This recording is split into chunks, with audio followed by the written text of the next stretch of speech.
Good morning, students.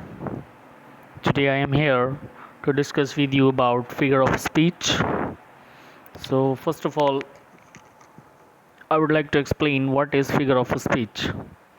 So, if we talk about the figure of speech, so here I would like to explain in Hindi कि किसी भी चीज़ को हम अलग अलग तरीके से जब बताते हैं, किसी का एग्ज़ाम्पल दे के, किसी को बढ़ा चढ़ा कर बताना, या किसी को किसी की तरह से रिजेंबल करके कि वो उसके जैसा दिखता है, वो उसके जैसी हरकतें करता है। और जैसे हम बोल देते हैं कि पहाड़ जैसा आदमी है, खम्बे जैसा खड़ा है, ऊँट की तरह हो गया है।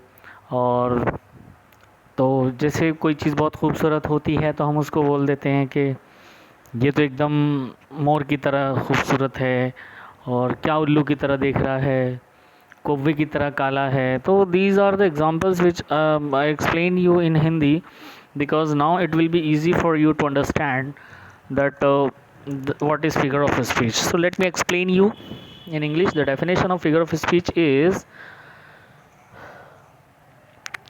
figures of speech lend themselves particularly well to literature and poetry. They also pack a punch in speech and move lines. Instead of these tools abound in nearly every corner of life. Let's just start with one of the more lyrical device, alliteration.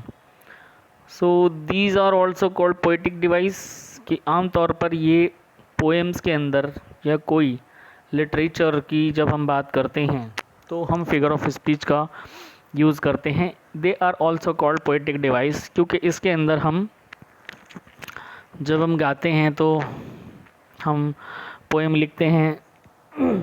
So we give examples. तो हम हर चीज़ को बहुत अच्छे तरीके से we give our best. The poets always give their best to explain the beauty of anything, the quality of a person, the quality of a thing, और ब्यूटी एंड इंटेलिजेंसी. तो वो हर चीज़ को अपना बेस्ट बताने की कोशिश करते हैं.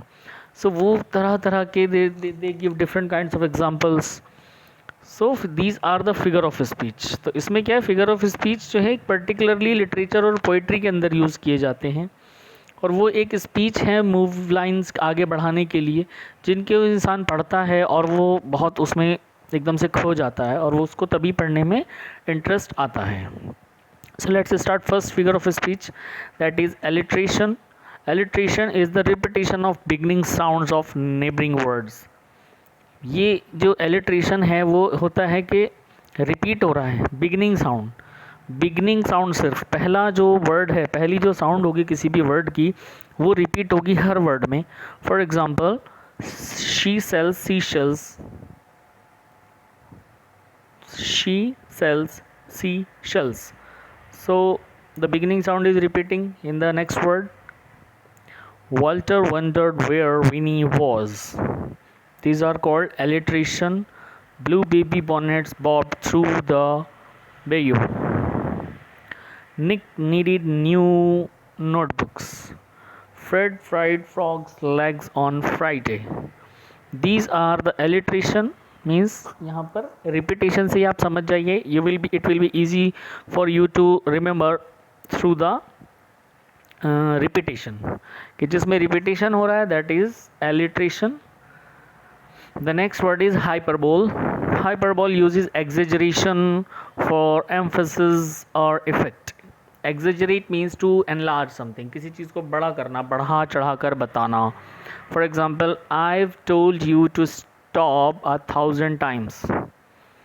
मीन्स ऐसा होता नहीं है, वी हैव नॉट काउंट, हमने गिना तो नहीं है ना, बट इसमें एग्जाम्पल में बोल दिया कि मैंने तुम्हें 100,000 बार ये चीज़ करने को मना किया है या रोका है. 1000 बार ऐसा तो नहीं है कि उसने सही में 1000 बार बोला होगा, बट उसने एग्जेजरेट कर दिया और असर दिखा दिया उस बात में कि इफ़ेक्ट हो जाए इस बात का, और ज़ोर दिया है किसी चीज़ पर, एम्फेसिस किया है या इफ़ेक्टिव बनाने के लिए एग्जेजरेशन का इस्तेमाल किया है उसने. That must have cost $1 billion. इसकी तो कॉस्ट बिलियंस के हिसाब से आएगी, करोड़ों में लागत आएगी, बट हमने काउंट नहीं किया है, बट हमने उसको बहुत बढ़ा दिया है. I could do this for ever. She's older than dirt. Everybody knows that. So these are effect or emphasize. Next figure of speech or poetic device is irony. Irony occurs when there is a marked contrast between that is said and what is meant, or between appearance and reality. Irony जो है वो क्या है कि जब कोई चीज़ उसका contrast हो जाए, बिल्कुल अपोजिट हो जाए, उल्टा हो जाए, जो हमने कहा और जो उसका मीनिंग जो है वो अलग है बिल्कुल, और between appearance and reality. For example, how nice she said when I told her I had to work all weekend. ये वर्बल आयरनी है कि कितना अच्छा है उसने कहा जब मैंने उसे कहा I had to work all weekend. A traffic cop gets suspended for not paying his parking ticket. तो यहाँ पर भी अपोजिट हुआ, एक ट्रैफिक कॉप जो है वो सस्पेंड हो गया, उसने पार्किंग टिकट नहीं दिया इसलिए. तो ये आयरनी हुआ, किस्मत, ऐसा तो नहीं था. The Titanic was said to be unsinkable but sank on its first voyage. तो ये सिचुएशन आयरनी हो गई. मतलब जैसे कहते हैं ना कि किस्मत ख़राब, ये किस्मत का खेल है, ये किस्मती तो ख़राब है, ये वक्त की या समय की विडंबना है कि ऐसा हो गया, है ना. तो दिस इज़ द आयरनी कि टाइटैनिक जो था वो सुना था कि नहीं डूबेगा, अनसिंकेबल था, ऐसा कहा गया था, बट पहली वॉइस में it was sanked. Naming a tiny Chihuahua Brutus, verbal irony. When the audience knows the killer is hiding in a closet in a scary movie. But sorry, this example is not clear. So these 4 examples are enough for you. So irony is clear. Now the next one is metaphor. Metaphor makes a comparison between two unlike things or ideas. बिल्कुल जो एक दूसरे से match ही नहीं खाती हैं, उनको हम मेटाफोर कहते हैं. जो कंपैरिजन कर दिया जो इन चीज़ों का कभी हो ही नहीं सकता. For example, first is heart of stone, यानी कि पत्थर का दिल है इसका, अरे ये तो बड़ा ही वैसा, इसका तो पत्थर जैसा दिल है. तो both are totally different, both are unlike to each other. Time is money, how it is possible, but लोग कहते हैं. The world is a stage, ये नहीं है. She is a night owl, तो ये भी मेटाफोर है. और वो ऑयल आउल कैसे हो सकती है, ही इज़ एन ऑग. The next is onomatopoeia. Onomatopoeia is the term for a word that sounds like what is describing. Means किसी चीज़ को साउंड्स को निकालना, जैसे कि हम उसको डिस्क्राइब कर रहे हैं, whoosh, splat, buzz, click, point. मतलब जो साउंड जैसी हो रही है हम उसको वैसे ही बता रहे हैं. तो इसमें बहुत सारे एग्जांपल्स हो सकते हैं, श भी हो सकता है, और भी बहुत सारे एग्जांपल्स हो सकते हैं. तो दीज आर कॉल्ड ओनोमेटोपोइया, यानी कि हमने उसको आवाज़ को डिस्क्राइब करने के लिए वैसा ही लिख दिया. Oxymoron is two contradictory terms use together, कि दो अलग अलग टर्म्स हैं उनको एक साथ यूज़ करना. For example, peace force, kosher ham, jumbo shrimp, sweet sorrow, free market. तो ये दो अलग अलग टर्म्स थी जिनको एक साथ ले आए. These are called oxymoron.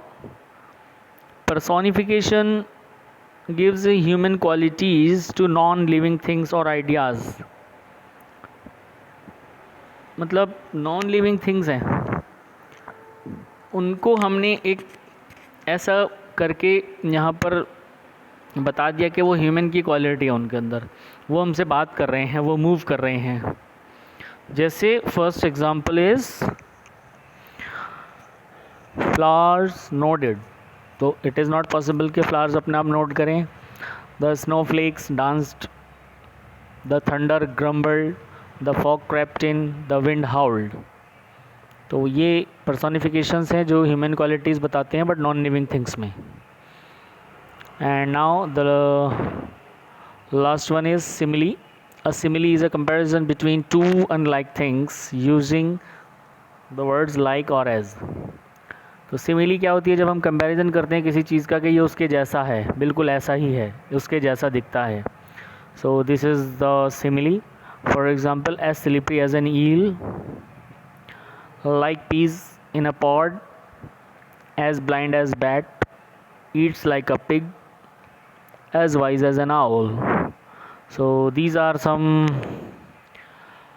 figure of speech or poetic devices. So here, and you can go through the internet or other books for the grammar books, and you can, there are around 20, more than 20 or 27 or 25 figure of speeches.